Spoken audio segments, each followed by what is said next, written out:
রাধে রাধে বন্ধুরা, চলুন আজকের ভিডিও শুরু করা যাক। আজ আমার আঁকার কিছু দরকারি জিনিস অর্ডার করেছিলাম। এটা ছিল আমার পুরনো প্যালেটটা, যেটার মধ্যে ধুলো জমার কারণে আমার অনেক প্রবলেম হতো, কিন্তু এই প্যালেটটা বিগিনারদের জন্য বেস্ট। আর এখন যে প্যালেটটা দেখছি, জাস্ট ওয়াও। ওই প্যালেটটা ছেড়ে এই প্যালেটে আসার কারণ, ধুলো জমবে না আর আমার রংগুলো নষ্ট হবে না। আর প্যালেটের লক সিস্টেমটা খুব ইজি ছিল।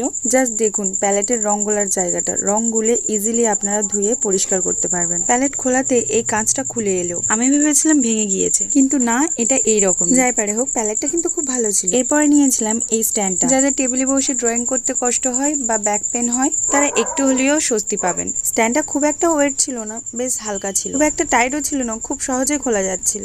নিজেদের সুবিধা মতো এইভাবে উঁচু নিচু করে আপনারা লাগিয়ে নিতে পারবেন। আর এই যে খাতাটা রেখে দেখালাম, এটাও কিন্তু ডোমসের স্কেচবুক নতুন কিনেছি। এটাও কিন্তু খুব ভালো ছিল।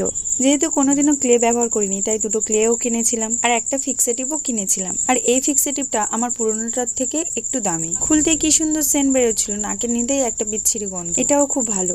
ভিডিও হেল্পফুল হয়ে থাকলে সাবস্ক্রাইব করে দিয়ে পাশে থাকবেন। দেখা হচ্ছে পরের ভিডিওতে। আজকের মতো টাটা।